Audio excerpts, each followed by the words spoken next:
الحمد لله نحمده ونستعينه ونستغفره ونؤمن به ونتوكل عليه ونعوذ بالله من شرور أنفسنا ومن سيئات أعمالنا. من يهده الله فلا مضل له ومن يضلله فلا هادي له، ونشهد أن لا إله إلا الله وحده لا شريك له، ونشهد أن سيدنا ومولانا محمدا عبده ورسوله، وصلى الله تبارك وتعالى على خير خلقه محمد وعلى آله وأصحابه وأزواجه وذرياته أجمعين.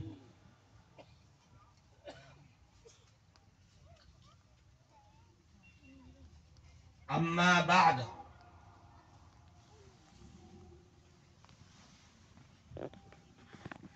فقد قال النبي صلى الله عليه وسلم: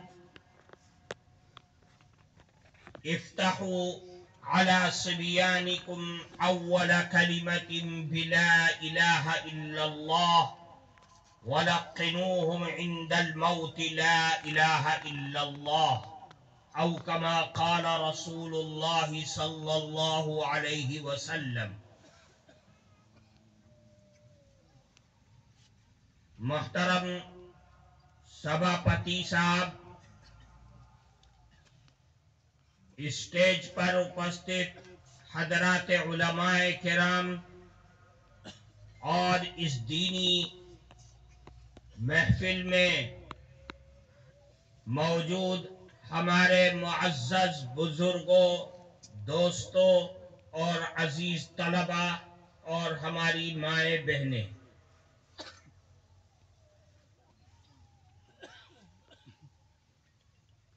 اللہ تعالیٰ کا انعام اور اس کا فضل ہے کہ اللہ نے ہم سب کو مؤمن مانوش بنایا، اور اللہ نے اپنے فضل و کرم سے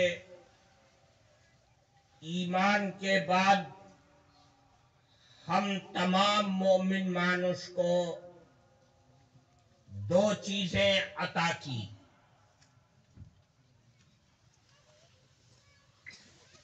اللہ نے اپنے فضل سے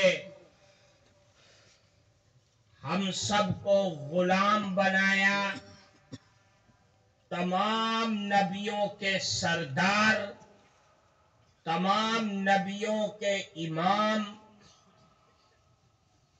اور اللہ کے محبوب، تمام انسانوں کے سردار حضرت محمد مصطفیٰ صلی اللہ علیہ وسلم کا اللہ نے اپنے فضل اور کرم سے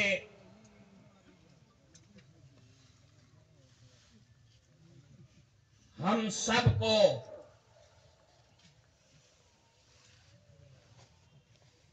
ایک اور چیز عطا کیا. حضور اکرم صلی اللہ علیہ وسلم کے صدقے تمام آسمانی کتابوں کی سردار، تمام کتابوں میں سب سے زیادہ افضل، جس کو اللہ کا کلام ہونے کا شرف حاصل ہے، ہمیں اللہ نے قرآن کریم عطا کیا.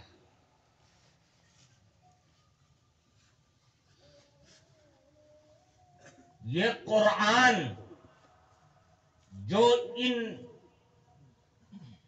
مدرسوں میں لڑکوں اور لڑکیوں کے ادارے میں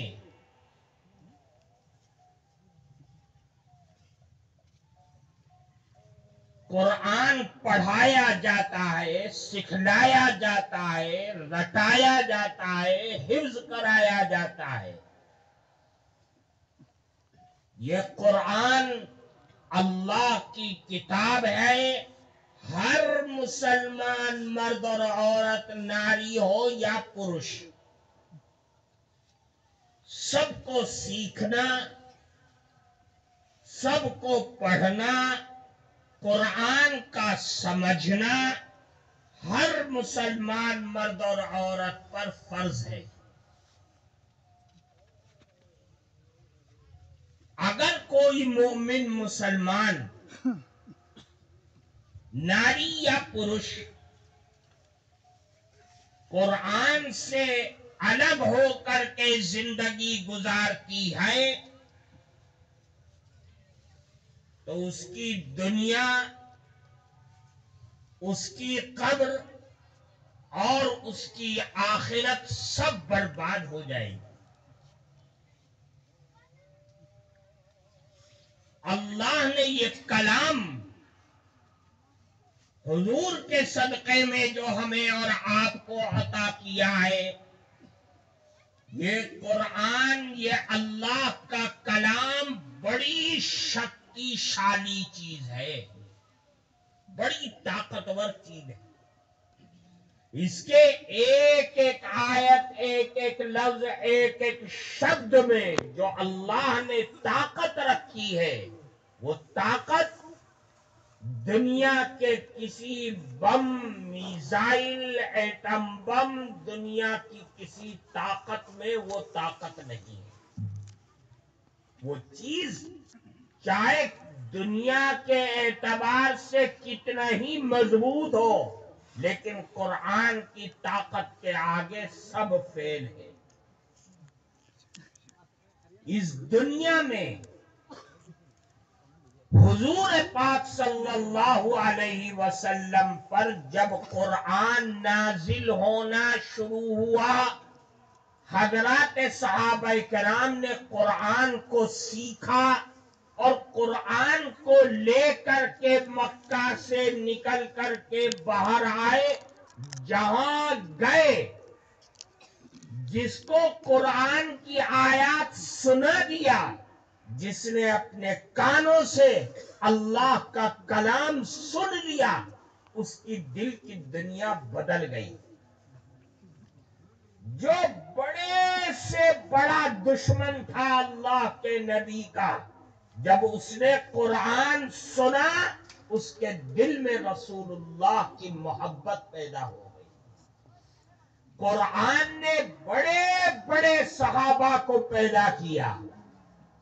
قرآن نے حضرت عمر رضی اللہ تعالی عنہ کو عمر فاروق بنا دیا، خلیفۃ المسلمین بنا دیا، اور ایسا انسان بنا دیا کہ رسول اللہ نے یہ فرمایا کہ اگر میرے بعد کوئی نبی دنیا میں آتا تو نبوت ملتی تو عمر فاروق کو نبی ہوتے، عمر فاروق کو نبوت ملتی۔ یہ برکت تھی کس کی؟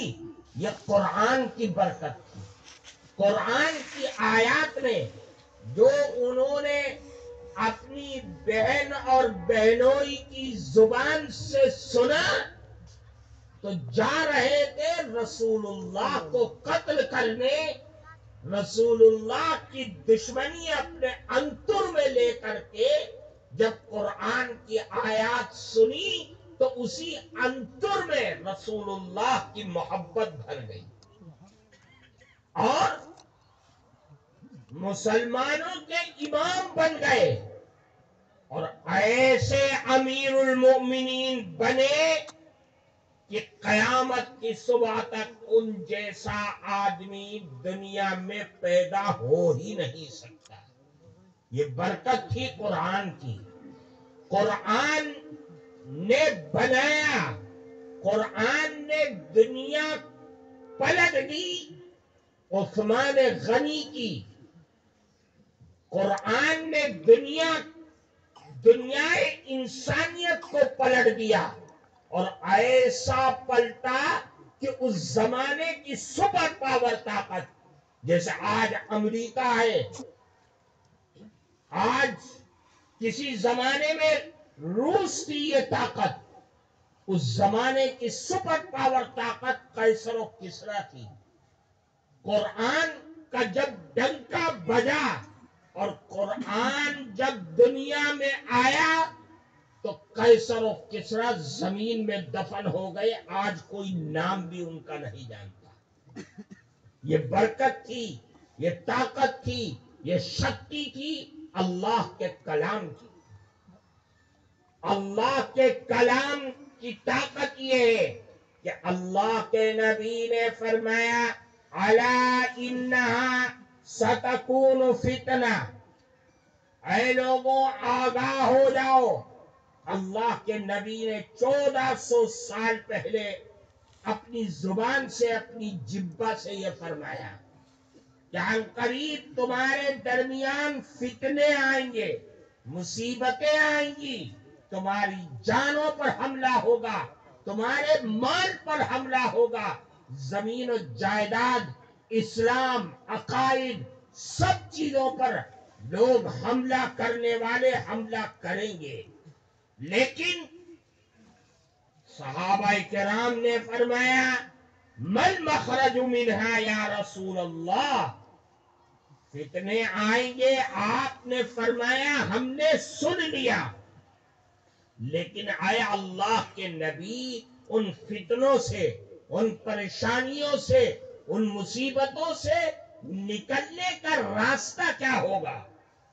تو اللہ کے نبی نے فرمایا قال کتاب اللہ، اللہ کی کتاب یعنی قرآن، ساری مصیبتوں سے نجات دلانے والا، دشمنوں کی طاقت کو زمین میں دفن کرنے والا، اسلام اور مسلمان کو بلندی حاصل کرانے والی چیز اگر ہے تو وہ اللہ کی کتاب ہے۔ اللہ کی کتاب کے علاوہ کوئی نہیں ہے۔ فرمایا اللہ کی کتاب میں ہی وہ شکتی اور طاقت ہے جو مسلمانوں کی حفاظت، مسلمانوں کی رکشا کر سکتی ہے، مسلمانوں کے لیے ڈھال بن سکتی ہے، مسلمانوں کے لیے عزت و آبرو کا ذریعہ بن سکتی ہے۔ وہ صرف اللہ کا کلام ہے، اس کے علاوہ کچھ نہیں ہے۔ اللہ کے نبی نے فرمایا قرآن مسلمانوں کی رکشا کرے گا، مسلمانوں کے دین اور ایمان اور جان اور مال کی حفاظت کرنے والا ہے۔ کیوں؟ فیہ نبأ من کان قبلکم وخبر ما بعدکم وحکم ما بینکم۔ قرآن ایسی شکتی شالی چیز ہے، قرآن کی طاقت یہ ہے فیہ نبأ من کان قبلکم۔ دیکھو قرآن کے اندر ان لوگوں کے حالات موجود ہیں کہ جو دنیا میں اس سے پہلے آ چکے ہیں، تمہارے آنے سے پہلے جو دنیا میں آ گئے، جب سے دنیا آباد ہوئی ہے اس وقت سے لے کر کے آج تک کے لوگوں کے حالات موجود ہیں۔ قوم عاد کا واقعہ، قوم ثمود کا واقعہ، قوم لوط کا واقعہ، فرعون اور اس کی قوم کا واقعہ، حامان اور شداد کا واقعہ، سارے واقعات قرآن میں موجود ہیں۔ قرآن یہ واقعات لا کر کے یہ بتلا رہا ہے جس نے دنیا میں رہ کر کے اللہ اور اس کے نبی کی مخالفت کیا، اللہ اور اس کے نبی سے ہٹ کر کے زندگی گزارا، اللہ نے تباہ و برباد کر دیا، بستی کو الٹ دیا، پہاڑوں کو اٹھا کر کے ان کی بستی پر، ان کے سر پر لا کر کے ڈال دیا، پانی کے طوفان کے ذریعے سے، سیلاب کے ذریعے سے اللہ نے تباہ و برباد کر دیا، کسی کو پانی میں ڈبا کر کے، کسی کی ناک میں کے ذریعے دماغ پر مچھر پہنچا کر کے اللہ نے منٹوں اور سیکنڈوں میں تباہ و برباد کر دیا۔ یہ واقعات وہاں ملیں گے۔ کیا مطلب؟ اے مسلمانوں، اگر اللہ اور اس کے نبی سے ہٹ کر کے زندگی گزارو گے تو اللہ کا عذاب تم پر آئے گا، لوگ تم کو گاجر اور مولی کی طریقے سے کھا جائیں گے، تمہارا نام و نشان نہیں ملے گا۔ ایک چیز، وَخَبْرُ مَا بَعْدَكُمْ، یہ قرآن ایسی کتاب ہے جو قیامت تک آنے والے حالات کا علم اس قرآن کے ذریعے سے ملتا ہے۔ قرآن ایسی کتاب ہے کہ تمہارے جھگڑے، میاں بیوی کے جھگڑے، آل اولاد کے جھگڑے، ماں باپ کے جھگڑے، اور جو دوسرے جھگڑے ہیں تمہارے خاندان اور معاشرے میں، ان جھگڑوں کا فیصلہ اگر چاہتے ہو تو قرآن کو تلاش کرو۔ قرآن میں ان کے فیصلے ملیں گے۔ یہ تمہارے لیے آئین شریعت ہے، یہ دستور حیات ہے، یہ تمہاری زندگی کی بقا کا ذریعہ ہے، یہ اللہ کا کلام ہے۔ اس اللہ کے کلام کو پڑھنا ہے۔ اللہ کے نبی نے فرمایا قرآن ہے کیا چیز؟ فرمایا القرآن هو حبل اللہ، قرآن اللہ کی رسی ہے۔ قرآن اللہ کی رسی، رسی بجن، رسی اللہ کی، اس رسی کا ایک سرا اللہ کے ہاتھ میں ہے اور ایک سرا دنیا میں اللہ نے ڈال دیا۔ پھر فرمایا وَاعْتَصِمُوا بِحَبْلِ اللَّهِ جَمِيعًا، اے لوگوں اللہ کی رسی کو یکجٹ ہو کر کے مضبوطی کے ساتھ پکڑ لو۔ وہ رسی کون ہے؟ وہ قرآن ہے۔ رسی قرآن ہے۔ جس نے قرآن کو پکڑ لیا وہ ہمیشہ کے لیے بچ گیا، ہر مصیبت سے بچ گیا۔ قرآن کو پکڑنے کا مطلب یہ ہے کہ قرآن کو پڑھنا، قرآن کو سمجھنا، قرآن کو یاد کرنا، یہ ہے قرآن کا۔ قرآن کو پکڑ لینا، یہ قرآن اللہ کی رسی ہے۔ پکڑ لینا کا مطلب کیا ہے؟ قرآن کی آیات کو رٹنا، اپنے سینے میں محفوظ کر لینا، قرآن کے معنی کو سمجھنا اور سمجھ کر کے اپنے دماغ میں بٹھا لینا کہ قرآن کس چیز کو حلال کہہ رہا ہے، کس چیز کو حرام کہہ رہا ہے، قرآن ہمیں کس چیز کا حکم کر رہا ہے اور کس چیز سے اللہ ہم کو منع کر رہا ہے۔ اس کو سمجھنا، یہ دونوں چیزیں، قرآن کی آیات بھی اور قرآن کے معنی بھی، یہ دونوں چیزیں اللہ نے آسمان سے اتاری ہے۔ اس میں کسی نبی کا یا کسی انسان کا دخل نہیں ہے۔ اللہ نے جس طرح قرآن کی آیات دنیا میں اتاری ہے، اسی طریقے سے اللہ نے قرآن کا ترجمہ، قرآن کے معنی، قرآن کی تفسیر بھی اللہ نے حضور پاک صلی اللہ علیہ وسلم کو بتایا۔ اسی لیے علماء نے لکھا ہے کہ القرآن هو النظم والمعنى جميعا، قرآن صرف آیات کو یاد کر لینے کا نام نہیں ہے، قرآن نام ہے آیات کا، اور آیات کے ترجمہ دونوں کے جاننے اور سمجھنے اور یاد کرنے کا نام قرآن ہے۔ قرآن اللہ کی رسی ہے۔ ایک چیز پھر فرمایا القرآن هو النور المبین، یہ قرآن تو اللہ کی ایک کھلی ہوئی روشنی ہے، ایسی روشنی جو انسان کی قبر جیسی اندھیری کوٹھی کو اگر کوئی چیز روشن کر سکتی ہے تو وہ قرآن ہے۔ قرآن ہی قبر کو روشن کر سکتی ہے۔ قرآن ہی ایک ایسی کتاب ہے جو اللہ کے بندوں کو قبر میں جانے کے بعد روشنی دے سکتی ہے۔ قبر کے اندر آل اولاد، دوست، ماں باپ، کوئی کام نہیں آ سکتا ہے۔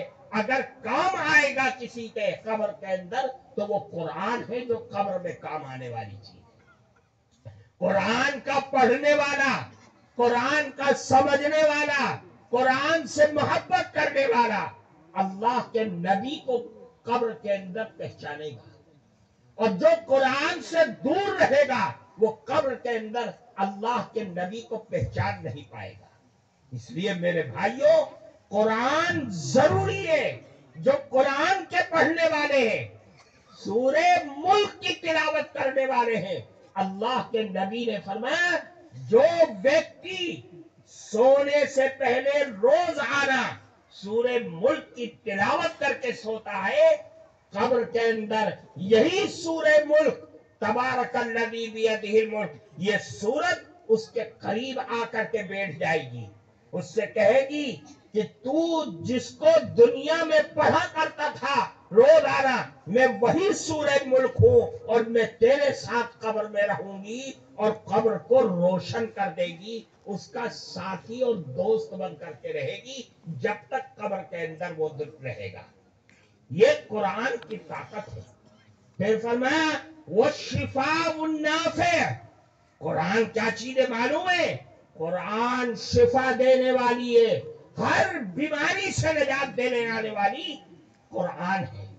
جس نیت سے قرآن پڑھا جائے گا، اللہ کے نبی نے فرمایا اسی نیت کے اعتبار سے تمہیں فائدہ پہنچے گا، تمہاری بیماری دور ہوگی اور اللہ کی طرف سے شفا مل جائے گی۔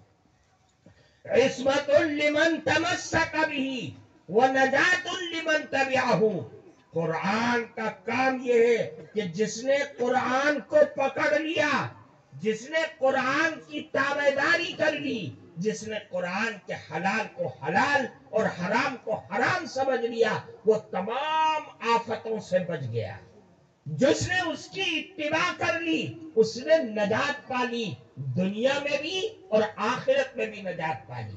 قرآن اللہ کی ایسی کتاب ہے، جو قرآن کو پڑھتا ہے تو دل اس کا نور سے بھر جاتا ہے۔ قرآن کے انوار و برکات ڈائریکٹ انسان کے انتر پر اثر کرتے ہیں اور اس کے انتر کو نور سے بھر دیتے ہیں، اور جب انتر میں نور آتا ہے تو شیطان دور بھاگ جاتا ہے۔ اللہ کی رحمت کے فرشتے اس گھر کے اندر، رحمت کے فرشتوں کی باڑی انسان کا انتر بن جاتی ہے۔ یہ کب ہوتا ہے؟ جب انسان اللہ کا کلام کا عادی بن جاتا ہے، روز آنا تلاوت کرتا ہے، قرآن کو پڑھتا ہے، قرآن کو سمجھتا ہے۔ فرمایا قرآن اللہ کی بڑی عظیم الشان کتاب ہے، یہ ایسی کتاب ہے جو انسان کو قیامت کے دن سفارش کرنے والی ہے، اللہ سے سفارش کرے گی، ایسی سفارش کہ جب تک کہ اللہ اس کو جنت میں داخل نہ کر دے گا، قرآن اس کا پیچھا نہیں چھوڑے گا۔ اللہ کے نبی نے فرمایا کہ حساب کتاب ہوگا، اللہ تعالیٰ کے ہاں حساب کی کمی رہ جائے گی، اعمال کم ہے، اللہ فرمائیں گے جا لے کر آ، کسی سے اگر کوئی تجھے دے دے تو ماں بھی نہیں دے گی، باپ بھی بھاگے گا، دوست بھی بھاگے گا۔ قرآن کہہ رہا ہے وہ دن ایسا ہوگا یوم یفر المرء من اخیہ و امیہ و ابیہ و صاحبتہ و بنیہ، ہر آدمی جان چرائے گا، ماں لڑکے کو دیکھ کر کے، لڑکا ماں باپ کو دیکھ کر کے، لڑکا اپنے دوست کو دیکھ کر کے جان چرائے گا، بھاگے گا، چھپے گا۔ کہیں ایسا نہ ہو کہ یہ مجھ سے سوال کر دے کہ مجھے کچھ نمازیں دے دے، کچھ روزے دے دے، کچھ قرآن دے دے، بھاگیں گے۔ لیکن ایک آدمی ہوگا جو کوئی نہیں دے رہا ہے، دانتوں میں انگلی دبا کر اس طرح سے ایک طرف کھڑا ہوگا مایوس ہو کر کے کہ اب تو تجھے جہنم میں جانا ہے۔ اللہ کے نبی نے فرمایا پیچھے سے ایک آدمی آئے گا، وہ شکل، کیوں کھڑا ہے تو مایوس، کہ ایسا ایسا ماجرا ہے، اللہ نے کہہ دیا نیکی لے کر آؤ تب تمہیں جنت ملے گی ورنہ نہیں ملے گی، اور کوئی دینے کے لیے تیار نہیں ہے۔ اللہ کے نبی نے فرمایا وہ کہے گا اچھا تو مجھے پہچانتا ہے؟ ہمیں تو نہیں پہچانتا، تم کون ہو؟ میں نے تو دنیا میں نہیں دیکھا۔ فرمائیں گے کہ وہ کہے گا میں وہ قرآن ہوں جس کو تو دنیا میں پڑھا کرتا تھا، اپنے سینے سے لگاتا تھا، اپنی چوٹ سے لگاتا تھا، چومتا تھا، مجھے پڑھتا تھا، میں وہ آج قرآن ہوں، اللہ نے مجھے شکل دے دیا ہے، چل میں تیرے لیے سفارش کروں گا۔ تو قرآن اس آدمی کا، مانوش کا ہاتھ پکڑ کر اللہ کے دربار میں لے جائے گا، کہے گا اے اللہ اگر تجھے اس آدمی کو جہنم میں ڈالنا تھا تو اس کی زبان سے مجھ کو کیوں پڑھوایا؟ اس کے سینے میں مجھ کو کیوں رکھا؟ یہ دنیا میں میرا خیال کیا کرتا تھا، آیا اللہ آج تو اس کو نجات دے دے اور جنت میں داخل کر دے، جنت میں چلا جائے گا۔ فرمایا قرآن سفارش کرے گا۔ اللہ کے نبی فرمایا قرآن والے آئیں گے جو قرآن کو پڑھتے تھے، قرآن کو یاد کرتے تھے، مرد تھے یا عورت، مانوس تھے یا پروش تھے، جو بھی تھے وہ آئیں گے۔ قرآن کہے گا یا ربی حلی، اے میرے پروردگار، اے پربھو اس کو تاج پہنا دیجئے، مکٹ پہنا دیجئے۔ قرآن کہہ رہا ہے اے اللہ اس کو مکٹ پہنا دیجئے۔ سر پر مکٹ پہنا دیں گے، قرآن کو سکون نہیں ملے گا، پھر کہے گا یا ربی زدو، اے پروردگار عالم اور زیادہ اس کو انعام دیجئے، پرسکار دیجئے۔ اچھا پھر اللہ فرمائیں گے فَيُلْبَسُ حُلَّةُ الْكَرَامَةِ، اللہ کے نبی نے فرمایا کہ اس قرآن والے کے اوپر چادر ڈال دی جائے گی عزت کی، جیسے یہاں ڈالتے ہیں نا، آپ لوگ کے یہاں رواج ہے نا، گمچھا ڈالتے ہیں، چادر ڈالتے ہیں، اسی طریقے سے اللہ اس صاحب قرآن، حافظ قرآن، قرآن پڑھنے والے کے سر پر پاؤں تک چادر ڈال دیں گے، عزت کی چادر، بزرگی کی چادر، کرامت کی چادر ڈال دیں گے۔ پھر بھی قرآن کو سکون نہیں ملے گا، قرآن پھر کہے گا یا ربی ارضا عنہ، اے پروردگار عالم آپ اس سے راضی بھی ہو جائیے۔ پھر اللہ وہی اعلان فرمائیں گے کہ فیرضا عنہ، اللہ اس سے راضی ہو جائیں گے اور فرمائیں گے اے قرآن والے اقرا ورقا ویزاد بکل آیت حسنہ، اے پروردگار عالم اللہ فرمائیں گے کہ میں اس سے راضی ہو گیا ہوں، اور قرآن پڑھتا چلا جا، چڑھتا چلا جا، چلتا چلا جا، ہر آیت کے بدلے تجھے نیکیوں پہ نیکیاں ملیں گی۔ اب سوچ لو 6666 آیتیں ہیں، ہر آیت الحمدللہ رب العالمین ایک نیکی لکھ دی، ایک باڑی اس کا بنا دیا، ایک باغ بنا دیا۔ اللہ تو بہت بڑا داتا ہے نا، اللہ تو کیا پرسکار دے دے کچھ پتا ہے؟ باڑی دے دے، باغیچہ دے دے، کچھ دے دے، اس کے لیے کوئی چیز نہیں ہے۔ ہر آیت کے بدلے اس کے لیے ایک ایک باڑی، ایک ایک باڑی، ایک ایک، جہاں چاہے وہاں رہے، جہاں ٹھہر جائے وہاں رہے، جہاں اس کے قرآن کی آخری آیت ہوگی اصل باڑی اس کی وہ ہوگی، کبھی یہاں رہے گا، کبھی وہاں رہے گا، کبھی وہاں، اس کی شان ہے چاہے جہاں رہے۔ تو یہ قرآن کی برکت ہے، یہ قرآن کا اعزاز ہے۔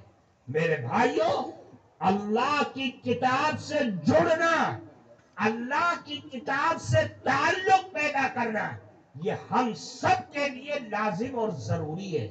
جس طرح نماز پڑھنا ضروری ہے، اسی طریقے سے اللہ کے کلام کو پڑھنا بھی ضروری ہے۔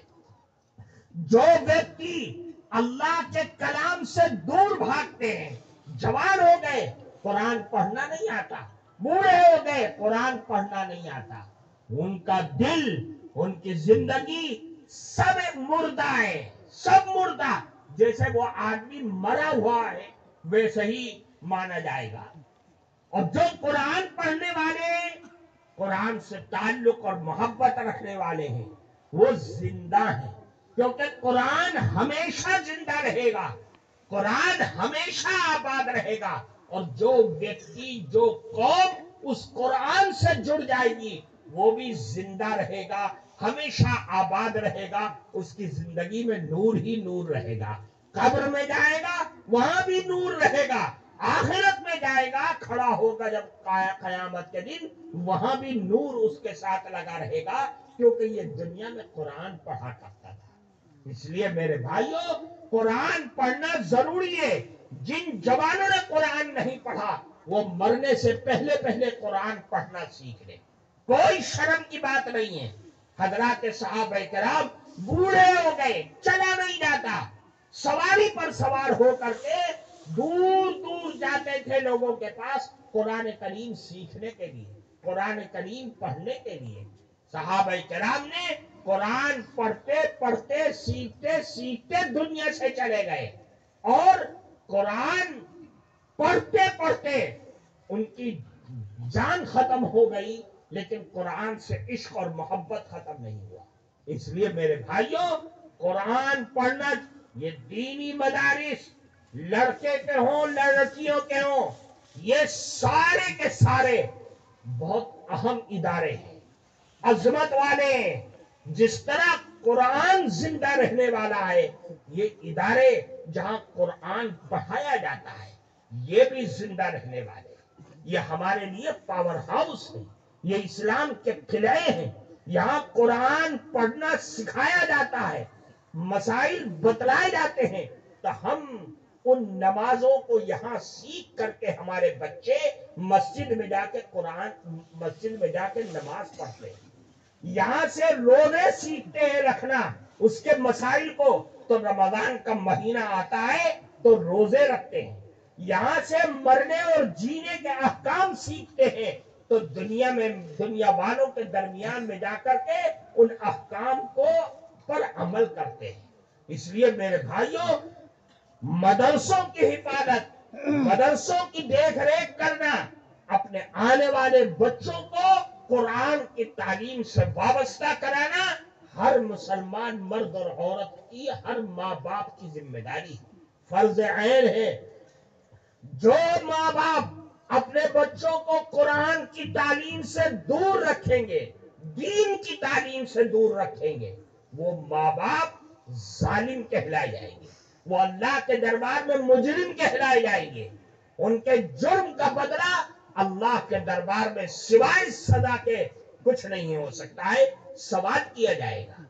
تمہیں میں نے اولاد دی تھی, یہ اولاد ماں باپ کے لیے امانت ہے.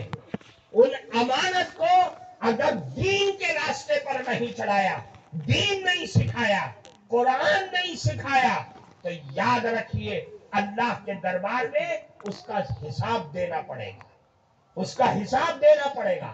اس لیے میرے بھائیوں, یہ مدارس اسلامیہ کی, چاہے وہ لڑکوں کے ہوں چاہے وہ لڑکیوں کے ہوں, یہ ہم سب کی ذمہ داری ہے.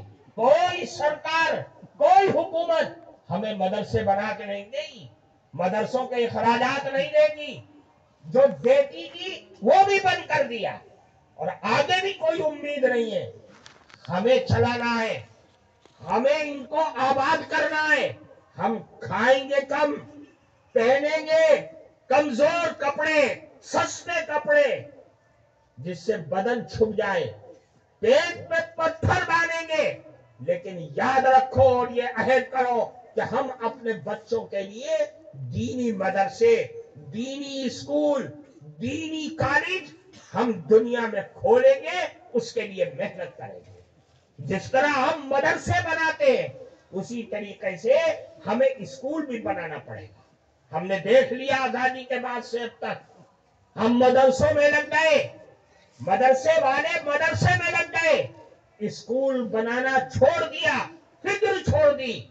آج ہمارے بچے اور بچیاں غیروں کے اسکول اور کالجوں میں جا کر کے اپنے ایمان کا اور دین کا سودا کر رہے ہیں. ہمیں زندگی کو پلٹنا پڑے گا. ہر کمیٹی کو, علاقے کے ہر ذمہ دار کو یہ سوچنا اور سمجھنا پڑے گا, جس طرح ہم مدرسے بنا رہے ہیں ہمیں مدرسوں ہی سے لگا ہوا الگ سے اسکول کی عمارت بنانی پڑے گی, جہاں ہم اسکول چلائیں, بچوں کا الگ, بچیوں کا الگ. اگر ہم نے اس کے بارے میں فکر نہ کیا اور دنیا والوں کے بھروسے ہم بیٹھے رہے, تو آنے والے حالات اور خراب سے خراب اور بد سے بدتر آئیں گے. اس لیے میرے بھائیوں, میں اس علاقے کے ذمہ داروں سے, اسٹیج پر بیٹھے ہوئے علماء سے, کمیٹی کے لوگوں سے, اس مدرسے کے لوگوں سے میں یہ بھی کہوں گا کہ آپ کے پاس اگر جگہ ہے تو اسکول کی عمارت ضرور بنائیے جہاں بچوں کو الگ اور بچیوں کو الگ تعلیم دی جائے. یہ جمعیت علماء کا فرمان ہے.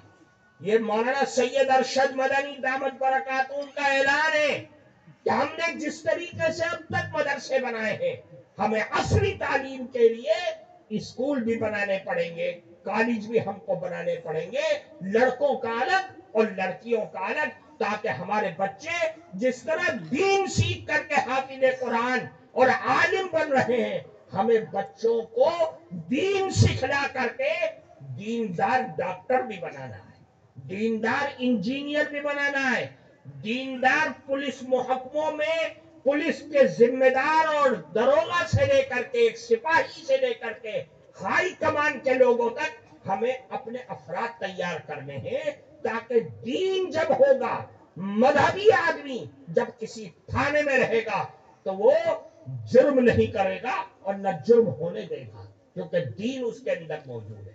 اس لیے میرے بھائیوں, ہمیں ہر محکمے کے لیے افراد کی ضرورت ہے. وہ افراد ہمیں ملیں گے کہاں سے؟ اس دینی اسکول سے, اس دینی کالج سے ہم کو ملیں گے, اس کے علاوہ کہیں نہیں. یہ دنیا کے اسکول اور کالج یہ آپ کو دین اور مذہب نہیں سکھائیں گے, یہ آپ کو ڈرگس کرنا سکھلائیں گے, یہ نشہ کرنا سکھلائیں گے, یہ بھرشٹاچار کرنا سکھلائیں گے. یہ آپ کو ڈگری تو دے دیں گے, آپ ڈاکٹر اور انجینئر تو بن جائیں گے, لیکن آپ کے دین اور آپ کے مذہب کا کوئی پتہ نہیں رہے گا. اس لیے میرے بھائیوں, ہم سب کو اس میدان میں آنا پڑے گا, اور میدان میں آ کر کے ہم سب کو کام کرنا پڑے گا. مدرسوں کے ساتھ ساتھ اسکول بھی کھولنا پڑے گا, بچوں کا الگ اور بچیوں کا الگ, تاکہ پردے میں رہ کر کے ہماری بچیاں, پردے کا عادی بن کر کے ہماری بچیاں اسکول اور کالج میں پڑھ سکیں. اللہ تعالیٰ ہم سب کو عمل کی توفیق عطا. میری بات سمجھ میں آ رہی ہے نا؟ یہ بنات کا مدرسہ ہے. اس کا مدرسہ ہے, بنات کا مدرسہ ہے. اس مدرسے کو کون چلائے گا؟ سرکار چلائے گی, ہم اور آپ چلائیں گے. اس لیے میرے بھائیوں, یہ سارے لوگ جتنے بیٹھے ہیں, یہ پورے علاقے کے لوگوں کی ذمہ داری ہے کہ ہم اپنے بنات کے مدرسے کے لیے جتنا زیادہ سے زیادہ ہو سکتا ہے دان کریں. جتنا دان کرو گے اللہ تعالیٰ اتنا ہی تمہارے دان کو قبول کرے گا اور اتنا ہی زیادہ دے گا. بجن تو اب آخر میں ہم سب اپنی جیب میں ہاتھ ڈالو اور جتنا ہو سکتا ہے اپنے بنات کے مدرسے کے لیے دو. چلو بھائی اٹھو, بھیجو رومال لے کے اٹھاؤ بچوں, کوئی جائے نہ بالکل بھی, اپنی جیب میں ہاتھ ڈالو سب لوگ, তাড়াতাড়ি করেন. আশাবাদের সবে হুজুরের বাদ বুঝছই, যদিও ভাষা উর্দু কিন্তু বুঝছেন এই মাদ্রাসার পরিচালনা করার দিকে ইঙ্গিত দিছেন যে যারা যারা এই মাদ্রাসার সাহায্য করতে চাইতরা যদি চাইন বড় অ্যামাউন্ট হুজুরের আতো দিতে দিতে পারবা, নাম আর ঠিকানা কইবা, জাস্ট আমরা লিখে রাখবো আর হযরতের কাছে টাকা দিলাই. আর তালবাই কেরামের হলে দরখাস্ত আপনাদের কাছে যে রুমাল লইয়া উঠোই, যারা পিছন দিকে আসেন এরা পিছন থেকে সামনের দিকে আও, আর যারা সামনের দিকে আসো এরা সামনে থেকে পিছন দিকে যাও. তাহলে এক গুড়া কাম হয়ে যাব. আইয়া যাবাত লাগলে বা গিয়া আবাদ লাগলে কাম হইতো না, কষ্ট হয়ে যাব. এর লাগি পিছনে দুইজন খাড়াও আর সামনে থেকে দুইজন খাড়াও, এরাও দিক থেকে যাও এরাও দিক থেকে আও. যারা খাড়া আছেন তারা সিপেও আমার গিয়া হিনু না হামাইলে হইতো না, কারণ বান্ডিল লইয়া বইতে পারছেন না, কমর ধরে লইছে, পাত ধরে লইছে, এর লাগি হনো যায় না. আপনারা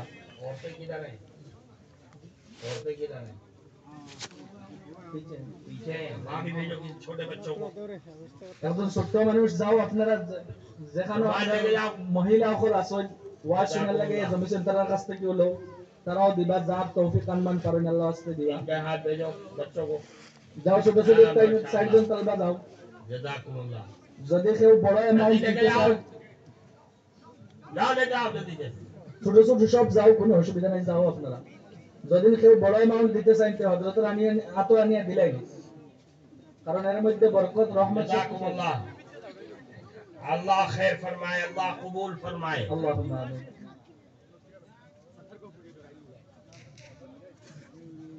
হযরতের কাছে সময় খুব কম, আল্লাহ খুব কবুল করে। সময় খুব কম, আবার আরো একটা প্রোগ্রাম সামনে আছে, এর লাগে হযরতের বেশ সময় রাখাও যাইত না, আর আপনারা সময় পাইতেন না, তাড়াতাড়ি আল্লাহ আস্তে যা দান করবার করিলেন ওলা খান করেন, যাতে দেখে হযরতের মন খুশ হয়ে যায় আর দিল থেকে দোয়া বার হয়।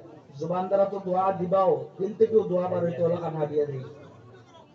কারণ এটা দিনী মাদ্রাসা হল আপনার আমার পয়সা, জবর পয়সা দি, বন্ধের ক্ষেতর পয়সা দি, চাউল ডাইল দিয়ে ওটা দি চলতো। এটা সরকারি কোনো অনুদানও নাই আর কোনো বড় বিজনেসও নাই, এটা ইদারা হল, এটা খালি আল্লাহর উপরে তাওয়াক্কুল করনেওয়ালা ইদারা হল। এর লাগে আপনারা যত দান করবা এটা ইদারা হল চালাইতে মুনতাজিমিন হলে তারা আরো সহজ হইব, তারা চালাইতে সময় আরো সুন্দর। اللهم إني أشهدك أنت الله لا إله إلا الله وحده لا شريك له وأشهد أن محمدا عبده ورسوله اللهم صل على سيدنا ومولانا محمد وعلى آله وأصحابه أجمعين۔ اے اللہ آپ ارحم الراحمین اکرم الاکرمین ہیں، اے اللہ آپ بادشاہوں کے بھی بادشاہ ہیں، اے اللہ ہم سب کے حال پر رحم فرما دے، کرم فرما دے، ہم سب کے گناہوں کو اپنی دریائے رحمت سے معاف فرما دے، اے اللہ اس مدرسے کو خوب ترقی عطا فرما دے، یہاں پڑھنے والی تمام بچیوں کو دین کی داعیہ اور دین کی محافظہ بنا دے، اے اللہ دین پر عمل کرنے والیاں بنا دے، اے الہ العالمین معاشرے کے رسم و رواج کو دور کرنے والیاں بنا دے، قرآن کا عاشقہ بنا دے، قرآن کی عاملہ بنا دے، اے الہ العالمین تو اپنے رحمت اور کرم سے سب کو نواز دے، اے اللہ اس بنات کے مدرسے کے لیے یا کسی بھی مدرسے کے لیے جو لوگ دان دیتے ہیں اور آج دیا ہے یا اس سے پہلے دیا ہے یا آگے دیں گے، اے اللہ سب کو قبول فرما لے، اے اللہ دان دینے کو قبول فرما لے، اے اللہ اس دان کے صدقے میں ان کے روزی روٹی میں برکت پیدا فرما لے، اے اللہ اس دان کی برکت سے ان کے ماں باپ، دادا دادی، نانا نانی جو دنیا سے چلے گئے، اے اللہ ان کی مغفرت فرما دے، ان کے قبر کو نور سے بھر دے، اے اللہ انہیں جنت الفردوس میں جگہ مرحمت فرما دے، اے الہ العالمین اپنی رحمت اور کرم سے جتنے لوگ اس جلسے میں موجود ہیں، اے اللہ سب کو صحت و سلامتی عطا فرما دے، اے اللہ سب کی جائز ضرورتوں کو پورا فرما دے، اپنی رحمت اور کرم سے ہم سب کے یہاں جمع ہونے کو قبول فرما لے، وصلی اللہ علی النبی الکریم برحمتک یا ارحم الراحمین۔